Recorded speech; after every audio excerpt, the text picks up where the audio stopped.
Kia ora, it's Ruth here and welcome to my backyard in Christchurch. It is the end of July and it's been quite a long time since I've done my last video. My little boy is now 16 weeks old and having a baby is a whirlwind. It's fantastic, I love it, but it has meant that I've not been in the garden too much.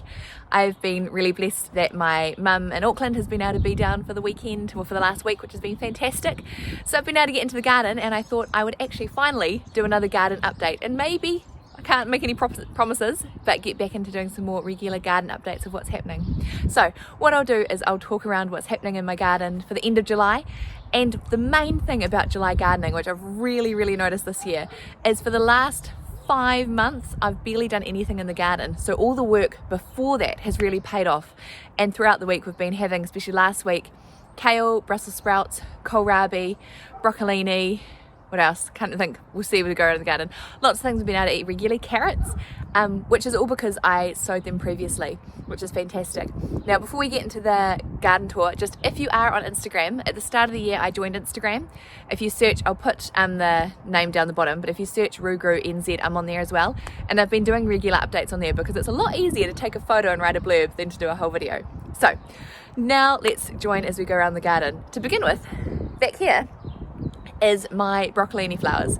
So these ones are wet to flower. These are ones that I planted earlier, and what I like doing is leaving ones to go to flower so that I get my seed, but I've let every plant go to seed. And what I really need to remember is that I don't need 50 million seeds. All I need to do is let one plant go to seed. So soon they will come out and I'll just leave one plant so I've got seeds to go on. So also in this garden, we've got a sad looking Brussels sprout plant. It's only got tiny ones. I'll show you some better ones soon. Here we've got some beetroot. Now the beetroot in here are self-sown from a previous beetroot plant. And here, love it or hate it, we've got a whole lot of coriander, which is fantastic. It's just getting to the size where I can eat it now, which is brilliant. I'll start picking it. And one thing to know about coriander is a lot of people have trouble growing it. I used to, especially when I was in Auckland. I couldn't believe that I just couldn't grow it. And I came down south to my mother-in-law's place and her coriander was growing beautifully. And I realized it grows so much better in winter and in cold. So if you're trying to grow coriander and it's not working, try it in winter, and also don't transplant it. If you transplant it, it goes into shock from its roots being disturbed.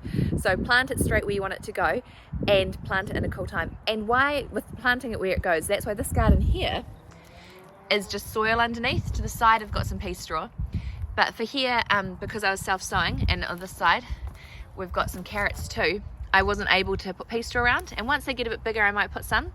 But out of my gardens, this is the only bare dirt one. Now in here with the carrots, some of these I've sown, but then some of these bigger ones are self-sown from the carrot that I had here previously that I was harvesting for seed.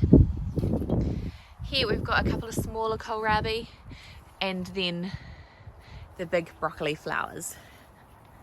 Down this side is where I've got my berry garden, and I've just started doing some maintenance to it, pulling out all the weeds.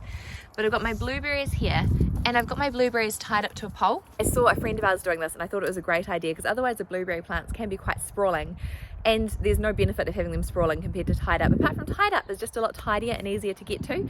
So with all the growth they had last year, I need to tidy up and tie up some more. So I've got all these big long shoots.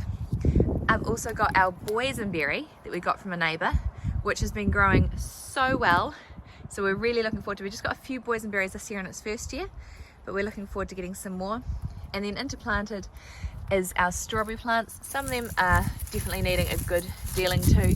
Some of them are older, some of them are younger. So we'll go through soon and give them a feed and sort them all out, get off some of their runners and transplant them so they're a bit wider. And in here is some garura and some other flowers that I've just been cutting back. Up the top here, I've got these poles, and these poles are for the netting that we put on in summer.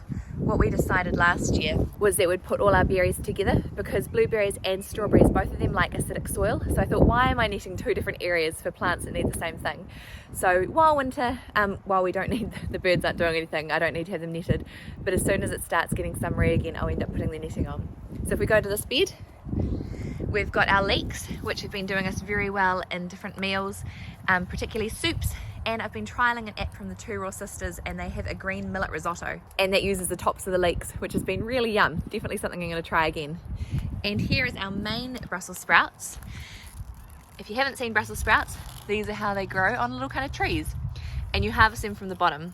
So I've been harvesting them all up to here, and I've got a few plants here, another, I don't know why, every now and then I've just got one really tiny Brussels sprout that was planted at the same time. Here, this one is red ribs. As you can see, hasn't gone very well. First time I've grown the red ribs one. I'm definitely going to try again next year because I'd love to get the red Brussels sprouts, but I don't know what happened with that one. We will see. Down here we've got some beetroot that are ready to come out soon. They're just little baby ones, and kale. I've got dotted kale around all the garden because we really like kale. Here you can see I haven't picked as many Brussels sprouts from these ones. You can see how they grow. I absolutely love Brussels sprouts. If you don't like Brussels sprouts, I challenge you to grow them yourself. They're not too bad to grow, they're pretty easy. You need to make sure you feed them as you do with any other plant. But people who don't like Brussels sprouts, I've found, is because in their mind they think they can only be boiled. Generally what we do is we roast them or put them in the fry pan and give them with a bit of garlic, oil, salt, and they're amazing. So if you don't like Brussels sprouts, try other than boiling them. Around here, this is our self-seeded broad beans, which is below our apple tree.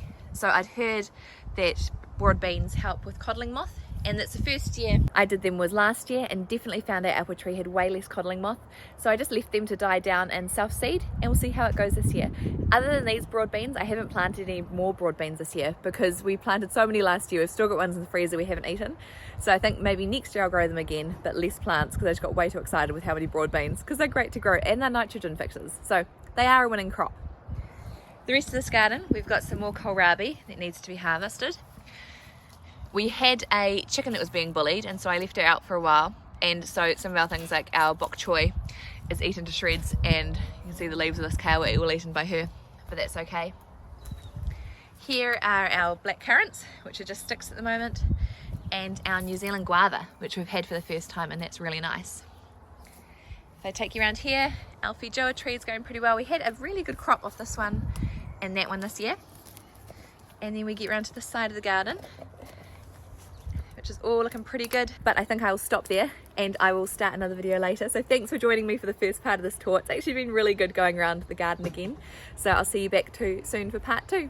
Ka kite.